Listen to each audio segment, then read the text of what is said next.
61 personnes attirées par des escrocs opérant dans des centres d'appel pour travailler au Myanmar ont été secourues et rapatriées en Thaïlande jeudi. La force de garde-frontière du Myanmar les a remises aux autorités thaïlandaises au niveau du deuxième pont thaïlando-myanmarien, dans le district de Mae So, province de Tak. Elles ont été accueillies par le ministre de la Défense, Phantam Wechayachai, en visite d'inspection dans la région frontalière, avant de passer un processus de contrôle par les services d'immigration. Le groupe secouru du complexe de Shwe Koko, à Myawaddy, comprenait 39 ressortissants chinois, 13 Indiens, un Kazakh, 5 Indonésiens, un Éthiopien, un Pakistanais et un Malaisien. M. Phantam a également déclaré que le gouvernement évaluait l'impact de sa décision de suspendre l'approvisionnement en électricité de 3 zones du Myanmar où opèrent des réseaux criminels, situés de l'autre côté de la frontière des provinces de Tak, Kanchanaburi et Chiang Rai. La suspension n'ayant débuté que mercredi, il est encore trop tôt pour en tirer des conclusions, a précisé M. Phantam avant de se rendre dans le district de Mae So pour inspecter les opérations de lutte contre le trafic de drogue et d'êtres humains à la frontière. M. Phantam, qui est également vice-premier ministre, a déclaré que les premières évaluations montraient que la coupure d'électricité avait eu un impact minimal sur les communautés frontalières thaïlandaises, mais que les effets côté birman étaient encore en cours d'évaluation. Des sources au Myanmar ont indiqué que les ménages et les petites entreprises avaient été affectés, mais que les grands groupes criminels, pour la plupart dirigés par des Chinois, disposaient de leurs propres générateurs. L'autorité provinciale de l'électricité, PEA, a déclaré que cette coupure entraînerait une perte de revenus d'environ 600 millions de bahts par an, soit seulement 0,1% de son total, a précisé le ministre.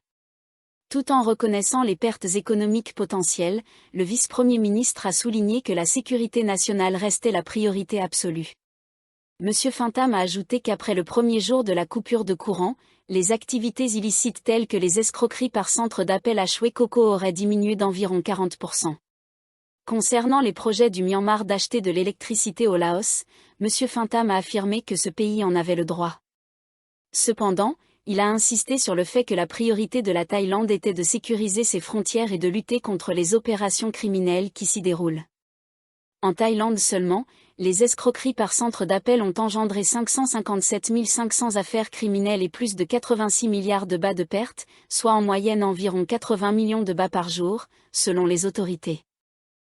Les dirigeants de la Thaïlande et de la Chine ont convenu jeudi de renforcer leur coopération en matière d'application de la loi afin de lutter contre les escroqueries opérées par des centres d'appel et d'autres crimes transfrontaliers majeurs. Le président chinois Xi Jinping a appelé les deux pays à poursuivre leurs efforts communs pour réprimer les activités criminelles dans la région et protéger la population, selon l'agence de presse Xinhua.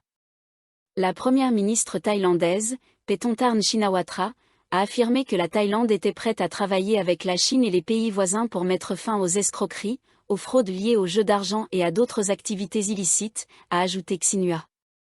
Cette question a été abordée lors des discussions au Grand Palais du Peuple à Pékin, au deuxième jour de la visite officielle de 4 jours de Mme Paetongtarn en Chine. M. 11 a remercié Mme Paetongtarn pour les « mesures fermes » prises par la Thaïlande contre les gangs ciblant les citoyens chinois, notamment la récente coupure d'électricité dans 3 centres criminels situés juste de l'autre côté de la frontière. Les deux parties doivent continuer à renforcer leur coopération en matière de sécurité, d'application de la loi et de justice, afin de protéger la vie et les biens des populations, a-t-il ajouté. Au moment de cette rencontre, 61 personnes secourues dans des centres d'escroquerie au Myanmar étaient en cours de rapatriement en Thaïlande, a déclaré le porte-parole du ministère thaïlandais de la Défense, Thanatip Sawangsan. Il y a environ 34 Chinois. Les autres viennent d'Indonésie, d'Éthiopie et d'autres pays d'Afrique, a-t-il précisé à l'AFP.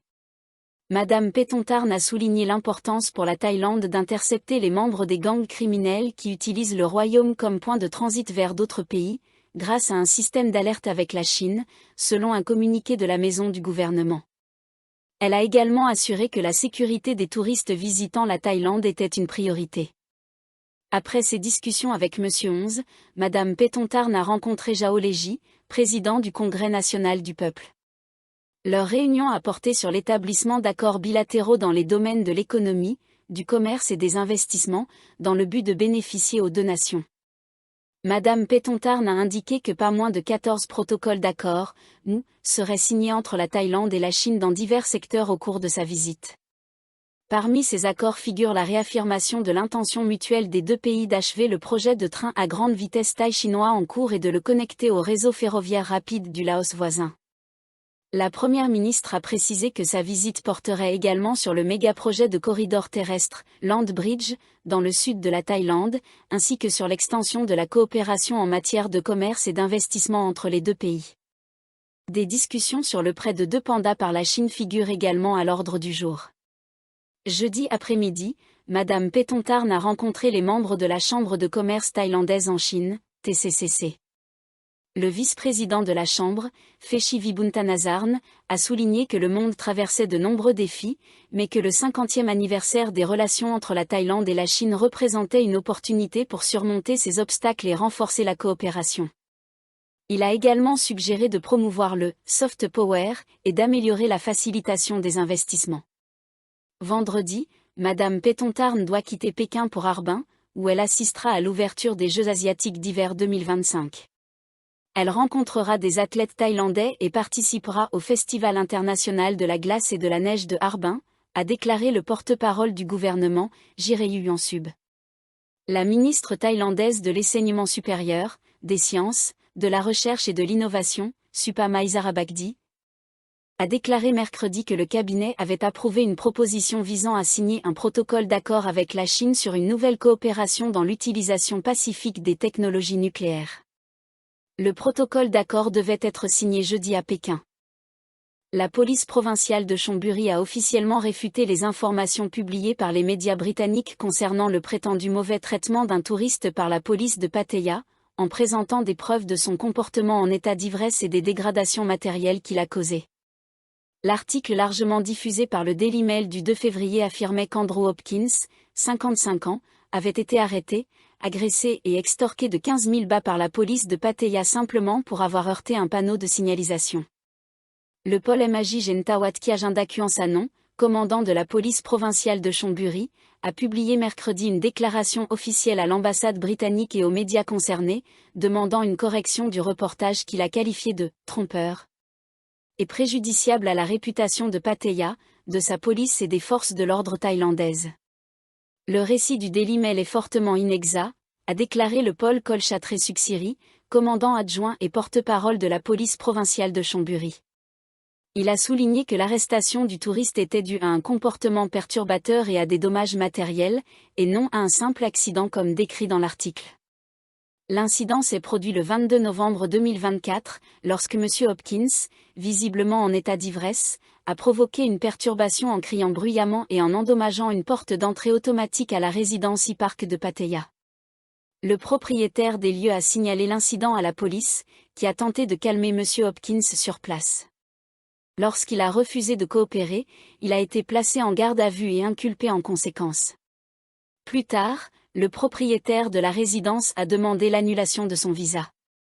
Après sa libération, M. Hopkins, pesant 135 kg, est retourné au même endroit et a de nouveau perturbé les résidents, ce qui a nécessité une nouvelle intervention policière. Le Paul Kolchatré a précisé que l'arrestation a été effectuée en accord avec les procédures légales, en réponse aux plaintes des citoyens et aux dommages causés aux biens. Le Daily Mail a cité M. Hopkins déclarant « Ils m'ont jeté à l'arrière d'un pick-up et enfermé dans une cellule pendant environ 36 heures. Un Anglais qui s'y trouvait m'a conseillé d'obéir pour être libéré. Finalement, un Italien est arrivé et m'a dit que je devais payer 15 000 bahts en espèces pour sortir. » Le Paul Kolchatré a fermement nié toute extorsion, expliquant que la police avait sécurisé les biens de M. Hopkins, en documentant chaque étape avant de les lui restituer à sa libération. M. Hopkins a également affirmé dans l'article avoir perdu ses cartes bancaires et de l'argent liquide, mais a déclaré que lors de sa libération, il lui avait été remis 120 livres sterling en espèces, ce qu'il a jugé étrange, avant d'être laissé à lui-même pour rentrer chez lui. Il poursuit désormais des réclamations auprès des assureurs d'Airbnb et de son assurance voyage, tandis que le Home Office britannique a déposé une plainte officielle auprès des autorités thaïlandaises, selon le Daily Mail. Le Paul Kolchatré a réaffirmé que le traitement du dossier de M. Hopkins s'était déroulé conformément aux procédures en vigueur. La police de Pattaya applique strictement les procédures légales pour maintenir l'ordre public et protéger les citoyens respectueux des lois, a-t-il déclaré. Toute personne estimant avoir été traitée injustement peut nous contacter 24H 24 et 7J 7 ou appeler le 191.